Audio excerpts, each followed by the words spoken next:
के लिए क्वेश्चन आए root 5 is an irrational number, हमें प्रूफ करना है कि रूट 5 एक इरेशनल नंबर है। पहले आपको मैंने प्रीवियस वीडियो में हमने डिस्कस किया what is rational number, what is irrational number. तो रैशनल नंबर आपको पता है, rational number are those numbers which we can write in the form of p by q where p and q are integers and denominator q is not equal to 0। अब ये भी हमने discuss कर रखा है कि रैशनल नंबर को या तो टर्मिनेटिंग जो होते हैं डेसिमल एक्सपेंशन वो तो रैशनल होते ही है, लेकिन नॉन टर्मिनेटिंग और नॉन रिपीटिंग, जो नॉन टर्मिनेटिंग हो, भले ही वो जो डेसिमल एक्सपेंशन कंप्लीट डिवाइड ना हो रहा हो, नॉन टर्मिनेट हो, लेकिन वो रिपीटिंग हो, मतलब डिवाइड ना हो रहे लेकिन इस प्रकार रिपीटिंग, जैसे मैंने बताया था आपको एग्जांपल 0.666666 जिसको हम 6 बार से भी रिप्रेजेंट कर देते हैं 0.6 बार से।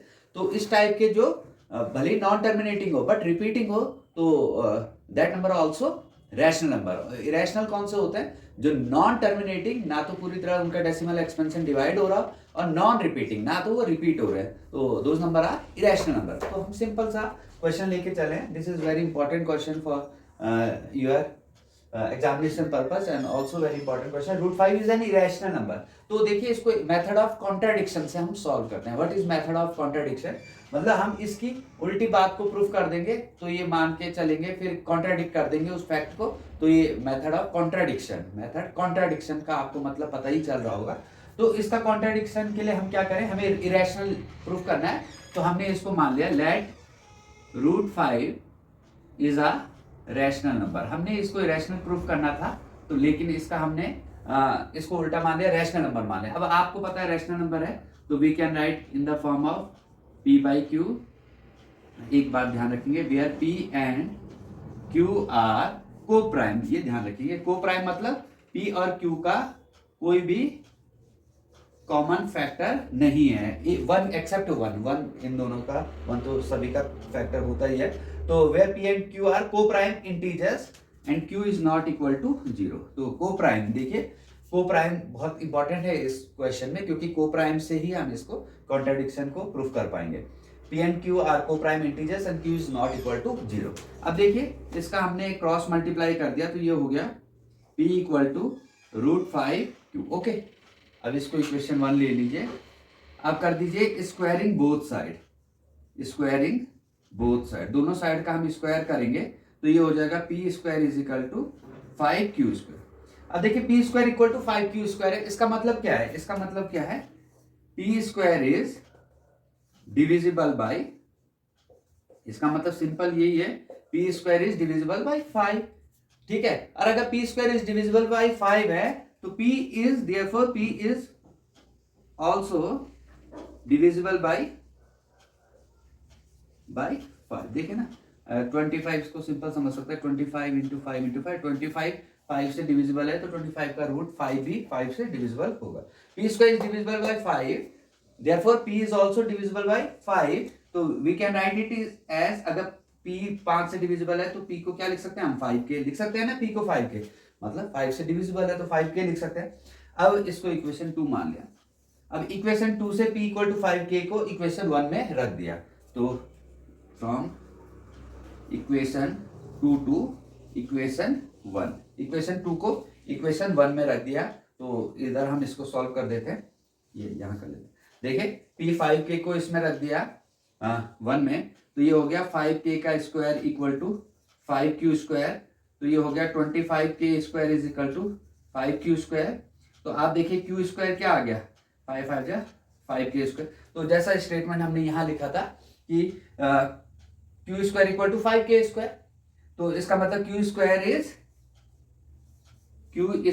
Is divisible by 5। q square अगर 5 से डिविजिबल है, तो वैसे ही q भी क्या होगा, q is also, therefore q is also divisible by 5। अब देखो p भी, यहां हमने देखा p इज डिविजिबल बाय 5, यहां आ गया q is also divisible by 5, और हमने जबकि p और q को क्या माना है? को प्राइम। को प्राइम मतलब इनका कोई भी कॉमन फैक्टर नहीं है, लेकिन हमने प्रूफ क्या कर दिया कि p भी 5 से डिवाइड, p भी 5 से डिविजिबल है और q भी 5 से डिविजिबल है। तो हमारा मतलब जो फैक्ट हमने माना था, जो एजम्पशन ली थी, वो गलत प्रूफ हो गई ना, क्योंकि हमने लिया था को प्राइम। को प्राइम मतलब p और q का कोई भी कॉमन फैक्टर नहीं है एक्सेप्ट 1, लेकिन हमने P को भी 5 से डिविजिबल प्रूफ कर दिया और Q को भी 5 से डिविजिबल दिखा दिया, तो उसका मतलब हमारा जो फैक्ट हमने लिया था उसको इसने कॉन्ट्राडिक्ट कर दिया ना, ठीक है। सो लिख सकते हैं आप ये, so it contradict our fact that P and Q are co-prime. So it contradict our fact. So it contradict our fact that P and Q are co-prime. ठीक है, इसने हमारे फैक्ट को क्या कर दिया, कॉन्ट्राडिक्ट कर दिया। तो हमने क्या मान के लेके चले थे उसको, rational number. So our assumption is wrong. So our, हमने जो माना था, एजम्पशन की थी, वो क्या थी, is wrong, √5 is an irrational number. Irrational number, मैं देखो सिंपल रिपीट कर देता हूं इसको दोबारा से।